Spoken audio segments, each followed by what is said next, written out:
जय हिंद दोस्तों, बहुत बहुत स्वागत है हमारे YouTube चैनल पर। दोस्तों जीएसटी यानी कि गुड्स एंड सर्विस टैक्स, आपने जीएसटी नंबर ले लिया है लेकिन लेने से काम नहीं चलेगा।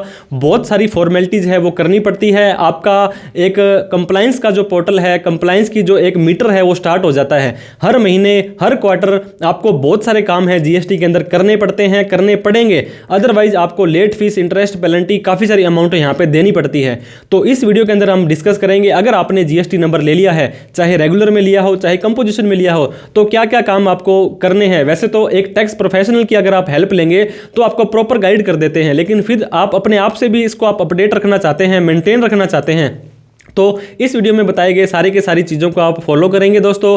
उन सभी को टाइम से जो भी रिटर्न्स होंगे या जो भी फॉर्मेलिटीज़ होगी उन्हें आप भरेंगे, तो मैं आपको विश्वास दिलाता हूं जीएसटी डिपार्टमेंट से इन फ्यूचर के अंदर आपको किसी भी तरह का नोटिस नहीं आएगा। तो देर ना करते हुए चलिए दोस्तों वीडियो को स्टार्ट करते हैं।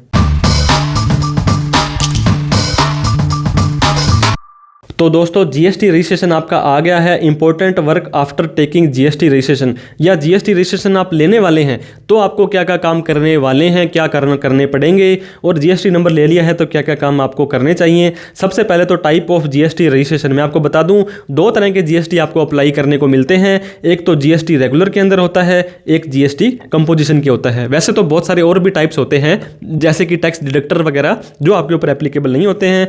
तो इनके कंप्लाइंस हैं आपके जो कौन सा टाइप है उसके हिसाब से भी डिपेंड करते हैं।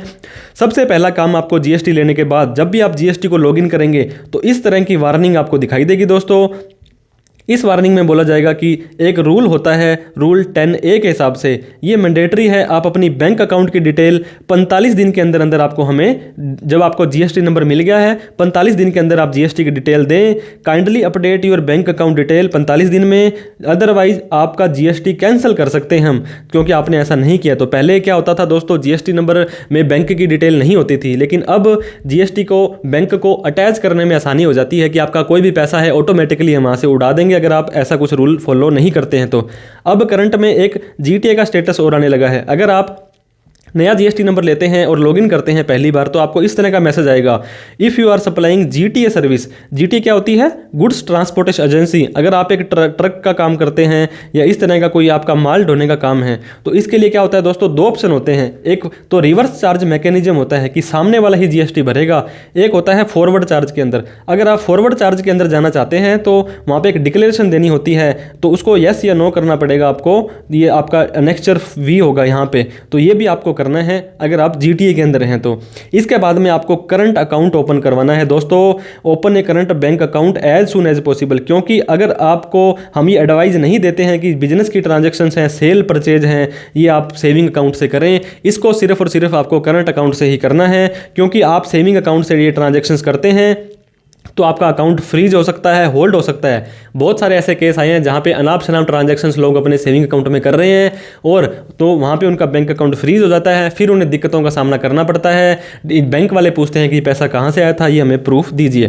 QRMP स्कीम है, बहुत ही बढ़िया स्कीम है दोस्तों। जिन व्यक्तियों की टर्नओवर 5 करोड़ या उससे कम है, क्योंकि आपने नया जीएसटी लिया है तो पिछले साल तो 40 लाख से कम होगी तभी आपने ये लिया है, तो आप QRMP स्कीम में जा सकते हैं। तो यहाँ पे आपसे पूछा जाएगा कि आप मंथली में जाना चाहते हैं या QRMP में।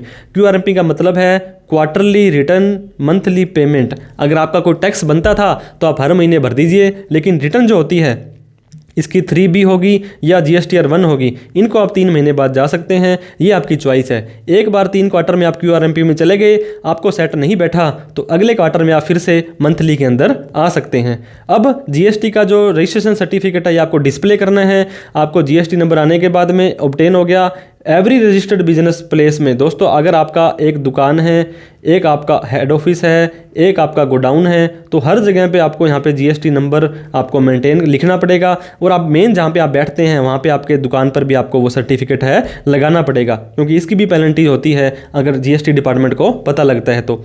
अब आपको बात करनी है identify the place of supply. कोई भी आपको माल खरीदने के बाद माल बेचना पड़ेगा या कोई भी आपको सर्विस देनी पड़ेगी। तो आपको पता होगा दोस्तों जीएसटी 3 तरह का होता है, CGST, SGST, IGST। अगर आप सेम स्टेट के अंदर माल बेच रहे हैं, आप फॉर एग्जांपल राजस्थान में रहते हैं और राजस्थान के अंदर ही आप अपनी सर्विस या गुड्स दे रहे हैं, तो अगर कोई 18% वाला आइटम है तो 9% तो CGST लगेगा और 9% SGST लगने वाला है। अगर यही आप राजस्थान में रहने वाले हैं और आप अपना पंजाब के अंदर माल बेचते हैं तो 18% है उसका अगर आइटम, तो IGST लगेगा। तो आपको ये प्रॉपर डिसाइड कर लेना है कि मेरा सप्लाई मैं कहाँ कर रहा हूँ, मुझे CGST लगाना है, IGST लगाना है। तो इस तरह से आपको दिक्कतों का सामना फ्यूचर में नहीं करना पड़ेगा। अब परचेज ऑन GST, दोस्तों आपके जितने भी सप्लायर हैं उन सभी को आप अपना GST नंबर दीजिए, उनको बोलिए कि मेरा GST नंबर के अंदर ही बिल काटना है। तो सेल करने से पहले आपको परचेज करना पड़ेगा। परचेज तब करेंगे तब आपके पास स्टॉक होगा दोस्तों गुड्स का, तभी तो आप उसे सेल कर पाएंगे। तो इस तरह से आप जब भी GST में इनपुट परचेज करेंगे तभी तो आपको इनपुट मिलेगा। इनपुट होता है इनपुट टैक्स क्रेडिट ITC, मतलब जो भी आप खर्चा करेंगे जिस पे GST आपने भरा है उसकी छूट आपको मिल जाएगी। तो इनपुट टैक्स क्रेडिट अवेल करने के लिए GST नंबर आप जरूर अपने सप्लायर को दे दें। अब आपको GST का इनवॉइस इशू करना है, ये बहुत ही इंपॉर्टेंट काम होता है दोस्तों। टैक्स इनवॉइस आधे से ज़्यादा लोग तो ये सही से नहीं कर पाते हैं। या तो टैक्स इनवॉइस आपको इशू करना है या बिल ऑफ सप्लाई करनी है। अगर आप कंपोजिशन के अंदर हैं तो बिल ऑफ सप्लाई लिखा जाएगा, अदरवाइज आपको टैक्स इनवॉइस इशू करना है। इसके अंदर सीरियल नंबर होगी, जैसे कि 01/ में आप 2425 लिख सकते हैं, जो भी आपका मेथड होगा। इसके बाद में GST नंबर ऑफ सप्लायर होगा, कौन आपका खुद का GST नंबर भी होगा, और डेट ऑफ इशू किस तारीख को आप कर रहे हैं। GST रिसिपिएंट का, सामने वाले व्यक्ति का GST अगर है तो डिस्क्रिप्शन ऑफ गुड्स, क्या माल आप बेच रहे हैं, कितनी क्वांटिटी है, कितनी वैल्यू है, मतलब 100 किलो बेच रहे हैं, 10 रुपये किलो है, टैक्स का रेट क्या है, 5%, 12%, 18%, फिर कितना टैक्स आपका बनता है। HSN कोड होता है दोस्तों 4 अक्षर का, 8 अक्षर का, वो आपको डालना पड़ेगा। प्लेस ऑफ सप्लाई आपको देनी है, क्या रिवर्स चार्ज में तो नहीं देना है। सिग्नेचर लास्ट में आप अपने यहाँ पे करेंगे। तो इस तरह से आपको प्रॉपर और सही बिल काटना है, क्योंकि बिल काटना ही एक बेस है GST का। सही बिल कट गया आपका तो इन फ्यूचर के अंदर सही अकाउंटिंग होगी, सही रिटर्न जाएगी, सही ऑडिट होगी, सही ITR होगी, किसी भी तरह की दिक्कत का सामना नहीं करना पड़ेगा। इसके बाद में दोस्तों charge and collect GST on all taxable supply. आपने कोई भी बिल काट के दिया, कोई भी 100 रुपये का कोई प्रोडक्ट था, 18% GST है तो 118 रुपये का बिल आपको देना है। ये जो 100 रुपये हैं ये खुद के हैं आपके, आप अपने बैंक में जेब में रखें, और जो 18 रुपये है ये गवर्नमेंट को दे दें। इस 18 रुपये को भरने के लिए जो भी आपने इनपुट दिया था दोस्तों, परचेज किया था माल को, या कोई खर्चे करने के लिए GST भरा था, तो उसका ITC आप ले सकते हैं। तो इस तरह से आपको जो भी आपका आइटम होगा उस पर GST लगाना है, कस्टमर से लेना है और गवर्नमेंट को देना है। File ITC 01, ITC input tax credit होता है दोस्तों। ITC अगर आपके पास कोई पहले से स्टॉक पड़ा था और उसका आप इनपुट लेना चाहते हैं, फॉर एग्जांपल आपने 1/4/2024 को GST नंबर लिया, लेकिन 31/3/24 तक आपके पास में कोई 5 लाख का माल पड़ा था और उसके ऊपर आपने GST भरा हुआ था, तो 30 दिनों के अंदर अंदर ITC 01 का फॉर्म भरेंगे आप। इसमें जो भी CGST, SGST, IGST आपने पेड किया था उसका इनपुट आपको मिल जाएगा, वो आपके लेजर में जमा हो जाएगा। उसके लिए काफ़ी डिटेल के अंदर आपको फॉर्म है जो ITC 01 का भरना पड़ता है। Proper books of account maintain करना है जो कि GST के हिसाब से होता है। प्रोडक्शन ऑफ गुड्स, अगर आप कोई मैन्युफैक्चरिंग कर रहे हैं तो क्या बनाया, कितना बनाया, raw material, finish goods, work in progress सारा चेक करना है। आउटवर्ड के अंदर सेल के बिल, इनवर्ड के अंदर परचेज के बिल, जो भी गुड्स या सर्विस आप ले रहे हैं। स्टॉक रजिस्टर आप मेंटेन करें, कितना माल आपके पास आ गया, कितना पड़ा था, कितना रह गया, ITC कितना ले लिया, कितना नहीं लिया। इसके बाद में लेजर होता है दोस्तों, इनपुट टैक्स ITC का, कैश का लेजर, क्रेडिट का लेजर, आउटपुट टैक्स पेबल, कितना टैक्स बनता था, कितना पे कर दिया है। ये सारे के सारे बुक्स ऑफ अकाउंट आपको मेंटेन करने हैं। फाइल GST रिटर्न, आपको मैंने बताया अगर आप QRMP में हैं तो 3 महीने में एक बार करनी है, रेगुलर हैं तो GSTR1 हर महीने, GSTR3 भी हर महीने। कॉम्पोजिशन के अंदर हैं तो GSTR CMP 08 आपको साल में 4 बार भरनी है, GSTR1 1 बार भरनी है।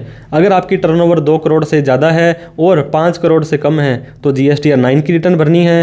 5 करोड़ से अगर आपकी टर्नओवर ज़्यादा है दोस्तों तो GSTR9 भी भरनी है और 9C भी आपको भरनी है। इसके बाद में ये और चेक करना है कि रिवर्स चार्ज तो आपके ऊपर नहीं लग रहा है। रिवर्स चार्ज मैकेनिज्म हमने शुरू में बताया था, अगर आप एक GTA हैं, गुड्स ट्रांसपोर्ट एजेंसी हैं, तो आपको ये ऑप्शन दिया है कि आप GST या तो आप भरें या सामने वाले से भी भरवा सकते हैं। तो ये लाइबिलिटी है पे करने की रिसिपिएंट की, कोई भी गुड्स और सर्विस आप खरीदते हैं तो माल जो बेच रहा है वो टैक्स नहीं भरेगा, खरीदने वाला भरेगा। अगर आप एक जीटीए में है या कोई भी अनरजिस्टर्ड से परचेज करते हैं तो आपको उसके अंदर पहले आईटी से वो आरसीएम में टैक्स भरना है, उसका इनपुट ले भी आप सकते हैं बाद में अगर आपने टाइम से भरा होगा तो। नील की रिटर्न फाइल करनी बहुत मैंडेटरी है दोस्तों। बहुत सारे लोग जीएसटी ले लेते हैं, वो बोलते हैं हमने तो कोई काम ही नहीं किया है तो हमें रिटर्न भी नहीं भरनी है। रिटर्न नहीं भरोगे तो 20 रुपये पर डे के हिसाब से आपको पेनल्टी भी लगने लग जाएगी। कोई भी बिजनेस नहीं है, कोई भी ट्रांजेक्शन नहीं है, फिर भी आप अपनी नील की जीएसटी की रिटर्न भरें। बड़ा ही इजी स्टेप्स है, 1 मिनट के अंदर आप नील की रिटर्न भर सकते हैं। तो इसको भी टाइमली आपको भरना है। और भी बहुत सारे कंप्लाइंस होते हैं दोस्तों, e way bill, e invoice, HSN code, RCM, QRMP, input output. तो इन सारे के सारों को आपको ध्यान में देना है। कोशिश करें आप किसी टैक्स प्रोफेशनल की हेल्प ले लें। आपकी इन्वॉल्वमेंट तो जरूरी है कि आपको भी पता लगे कि आपके बिजनेस में क्या हो रहा है, लेकिन किसी एक्सपर्ट से करवाएंगे तो आपको इशू नहीं होगा। ये मैंने आपको बताया, प्रोफेशनल हेल्प आप ले लीजिए। आप कन्फ्यूज हैं, आप नहीं चाहते हैं कि फ्यूचर में कोई नोटिस आए, तो हम ये रिकमेंड करेंगे प्रोफेशनल हेल्प लीजिए। आप अपनी इन्वॉल्वमेंट भी रखिए, लेकिन टैक्स प्रोफेशनल को अगर आप दे देते हैं काम तो वो अच्छे से आपको रिमाइंड भी करवाते हैं और हर रूल को आपको बताते रहते हैं। वीडियो कैसी लगी हो लाइक करके जरूर बताएं। अभी तक सब्सक्राइब नहीं किया तो प्लीज़ कर लें। Income tax, GST, personal finance से रिलेटेड आपके लिए हम बहुत सारी वीडियोज़ लाते रहते हैं। इस वीडियो को उन सभी लोगों में शेयर करें जिसको जीएसटी नंबर लेने के बाद में कुछ भी नहीं पता था कि क्या करना होता है, या जो जीएसटी नंबर लेने वाला है। कोई डाउट, क्वेरी, क्वेश्चन, ऐसा कोई डिस्कशन करने से रह गया हो तो आप कमेंट करके हमें बता सकते हैं। वीडियो देखने के लिए बहुत बहुत धन्यवाद। Thank you so much. जय हिंद, जय भारत।